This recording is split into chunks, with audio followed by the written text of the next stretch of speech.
It's Ireland's ultimate face-off. Both Irish whiskey, both aged for at least 12 years, both from iconic distilleries, but these two whiskies are completely different beasts, and I'm going to put them head to head to find out which one you should buy. So these two are some of the most recognisable Irish whiskey brands in the world, but they do tell two completely different stories. We've got Bushmills, first licensed in 1608, which allows them to lay claim to be the world's oldest licensed distillery. They are based on the north coast of Ireland, up in County Antrim, just beside the Giant's Causeway, and they are famous for making an unbelievable triple distilled single malt whiskey. And then on the other hand, you've got Redbreast 12, made at the iconic Midleton distillery down in County Cork, way down at the bottom of Ireland. That distillery also makes Jameson, Powers, Midleton Very Rare.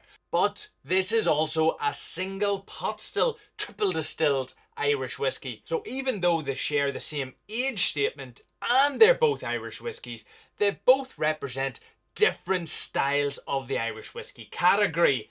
Think about it as like a musical instrument. One's a violin, one's a guitar. Both play great, both are fantastic, but they're still different. Very hard to compare them, but I will fall on that sword for you all today and I will do my best. So starting with Bushmills, what makes this different? Now, this is a single malt Irish whiskey, and what that means is one distillery, the Bushmills distillery, has made a whiskey with 100% malted barley and then distilled it 3 times, in this case, in copper pot stills. And once they have that triple distilled single malt, they then put it into Oloroso sherry butts and ex-bourbon casks. And then in the last 6 months or so of its life, they put it into Italian, Sicilian Marsala wine casks, just for a little bit of like Italian soul being added to it. So, you know, that's a huge difference. Then we've got Redbreast 12. This is a single pot still Irish whiskey. Again, single, one, means one distillery, the Midleton Distillery down in Cork, has made this whiskey, using a combination of malted and unmalted barley. So essentially, it's this old tradition in Ireland to kind of avoid a bit of tax, so we're told, that you actually must make a single pot still with at least 30% malted barley and at least 30% unmalted barley. You also have the space for about 5% other grains, like wheat or rye or oats. And then that's triple distilled in the Midleton Distillery and then transferred into bourbon and sherry casks as well. But there's no finish on this one, so for at least 12 years, this whiskey has been living in bourbon and sherry butts. So, you know, same, but definitely there's a difference going on here. So let's just crack these two open. And I'll just say at this point, this is never going to be a bad day for me drinking these two amazing whiskeys side by side. So I'll just give Redbreast 12. It's rich, there's some sherry influence, there's a wee bit of nut, there's a bit of vanilla coming out there. Maybe even a wee touch of spice at the end as well. Maybe a wee bit of peach. Maybe that's coming through today. Bushmills 12 on the other hand, I'm a wee bit newer too, but oh, you've got this honey, you've got like this toffee apple coming off there, a wee touch of malt and oak as well, like just slightly toasted oak on that one. Nice. Side by side, Bushmills 12 is definitely coming out as fresher, more vibrant. Whereas the Oloroso sherry influence is definitely more prominent on the Redbreast 12. But I think the nose has to go to Bushmills 12. That apple, that candied, toffeed apple note really is a delight. It's so vibrant and fresh on the aroma that, oh yeah, it's just delicious to smell. Iconic though, but the nose goes to Bushmills. Okay.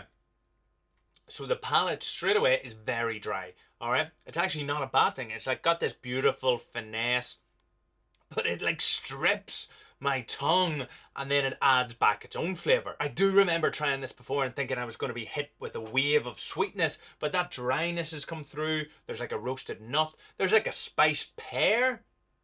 So that orchard fruit combo from the nose transfers onto the palate. There is a light bit of vanilla, a wee bit of malt there as well, with a wee bit of a honey kind of a honeyed nut kind of finish on that one.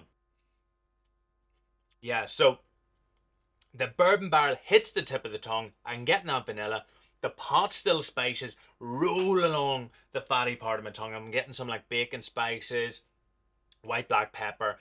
There's kind of like a peachy note coming at the side, and then a big kind of raisiny sherry finish just starts to cling on right as this whiskey just kind of starts to finish. I'm actually going to have some water just so I know exactly what I'm tasting as I go back and forth.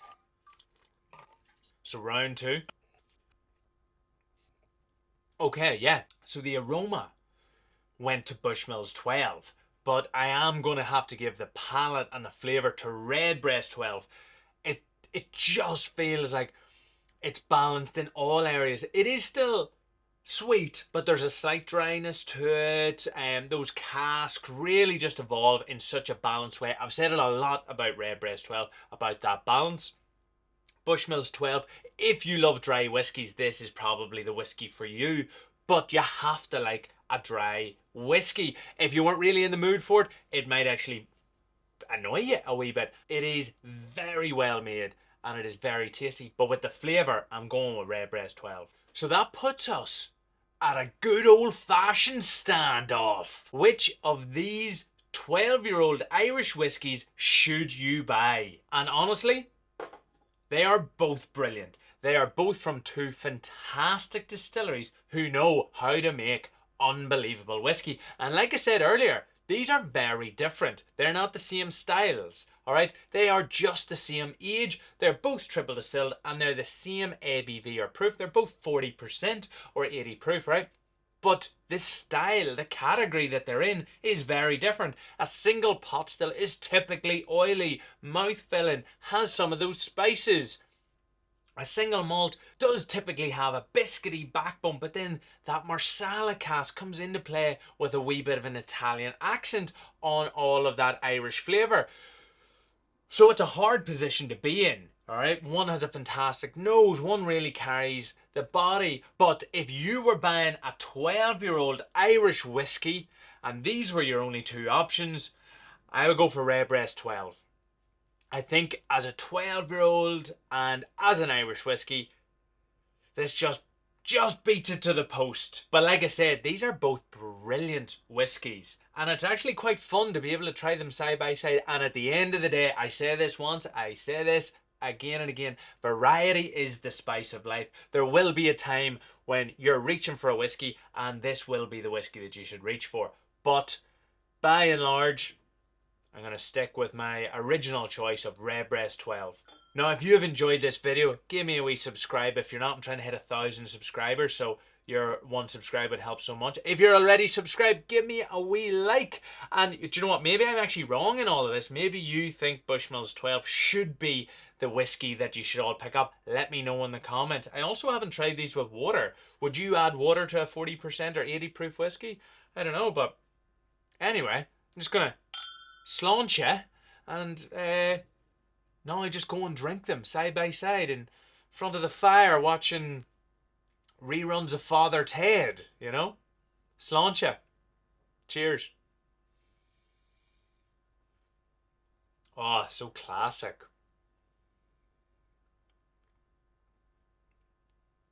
That is very tasty as well. Oh.